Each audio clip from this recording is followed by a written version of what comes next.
Olá, eu sou a professora Mariane Goretti e a disciplina que nós estamos estudando é Gestão de Pessoas no Setor Público. Vamos iniciar a unidade 2, que se refere ao tema cargos, carreiras e admissão. Vamos observar basicamente alguns conceitos relativos a cargo público, tarefa e função para iniciar. O que é o cargo público? São as mais simples e indivisíveis unidades de competência a serem expressadas por um agente, previstas em um número certo, com denominação própria, retribuídas por pessoas jurídicas de direito público e criadas por lei. Tarefas são as atividades executadas pelo ocupante do cargo, e a função é o conjunto de atribuições ou tarefas exercidas pelo ocupante do cargo. Diante disso, nós observamos que existe a necessidade de se fazer o desenho de cargo. E o que vem a ser o desenho de cargo? Ora, é o processo de especificação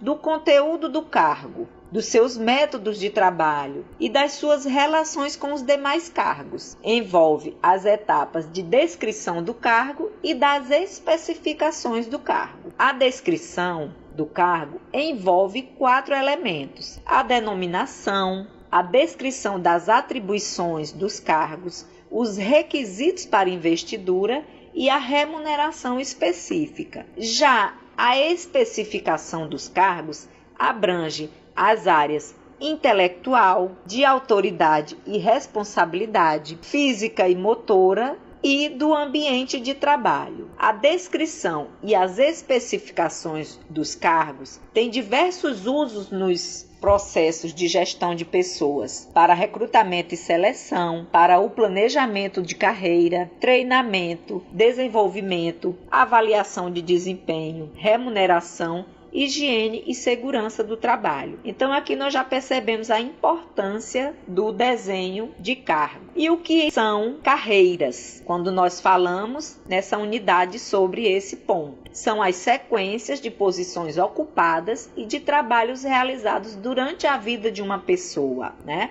Carreira profissional. Então, nós estamos falando de uma trajetória. Envolve uma série de estágios e ocorrências de transições que refletem necessidades, motivos e aspirações individuais, expectativas e imposições da organização e da sociedade. Bom, na perspectiva individual, ela vai englobar o entendimento e a avaliação de sua experiência profissional. Da perspectiva organizacional, ela vai englobar as políticas, os procedimentos e as decisões ligadas aos espaços ocupacionais, aos níveis organizacionais, às compensações e ao movimento de pessoas. Os cargos públicos têm denominação própria, número determinado de vagas e retribuições pecuniárias, conforme os estágios das correspondentes carreiras, ok? Vamos adiante. O planejamento da carreira. Bom,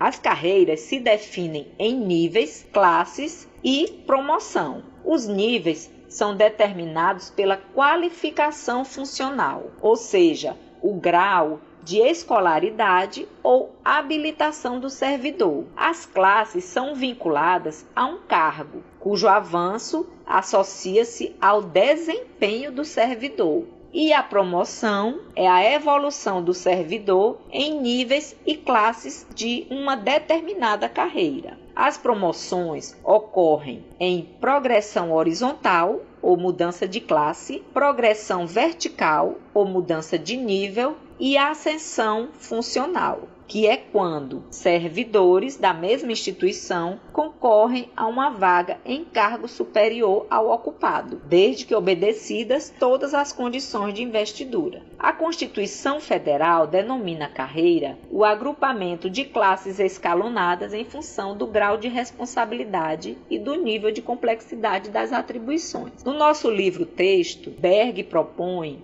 a carreira em diagonal, que conforme a figura nós observamos aí o cargo classe A, B, C, D, seria justamente a carreira em diagonal. para um mesmo cargo e com movimentos de transformação nas esferas de competência do cargo. Este modelo, ele oferece desafios pessoais ao seu ocupante. Para a admissão dos servidores, o que vem a ser, a admissão? É nada mais, nada menos do que o ingresso do servidor nos quadros da administração pública. A admissão vai compreender nomeação, posse e exercício. A nomeação é a convocação formal do candidato para assumir o cargo público. A posse é a aceitação formal do cargo pelo candidato e o exercício é a efetiva entrada do servidor nas atividades do cargo. Aqui na figura, nós podemos observar o macroprocesso de admissão no setor público. Nós observamos inicialmente a necessidade daquele cargo que traz justamente a necessidade da criação de um concurso público. Nesse concurso público vai haver o recrutamento, a seleção. Na fase seguinte, nós teremos a admissão,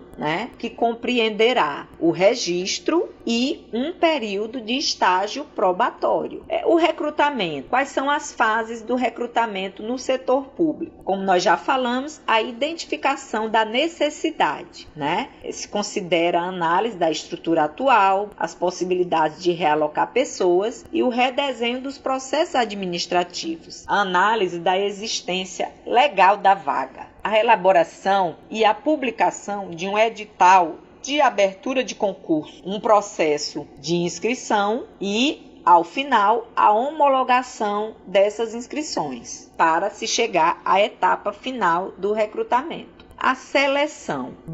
A seleção ela acontece por meio, como nós já observamos, de concurso público, tendo em vista a necessidade de se selecionar de forma impessoal e igualitária os candidatos para os cargos ou empregos públicos, com exceção, é lógico, dos cargos em comissão, que são declarados em lei de livre nomeação e exoneração. O concurso público será de provas ou de provas e títulos, de acordo com a natureza e a complexidade do cargo ou do emprego, na forma prevista em lei. As provas de conhecimento são práticas, escritas e de títulos. Alguns concursos adotam a prova de título e um memorial descritivo, principalmente para os concursos públicos para docentes. Com relação à dispensa do servidor, que é uma das formas de interrupção do exercício das funções. Ela também pode acontecer por aposentadoria ou falecimento. Ela tem suas condições previstas em lei. Pode se dar por solicitação do empregado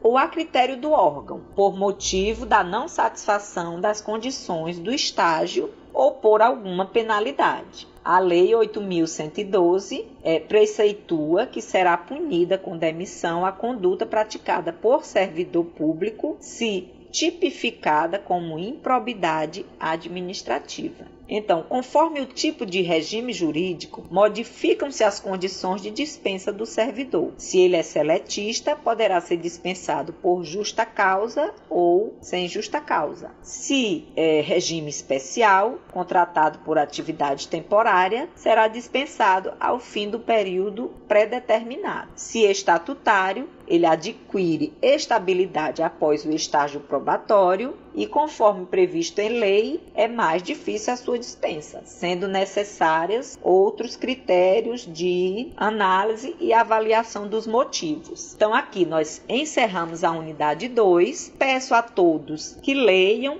essa unidade com bastante atenção, procurem fazer os exercícios ao final do capítulo e tenham bons estudos.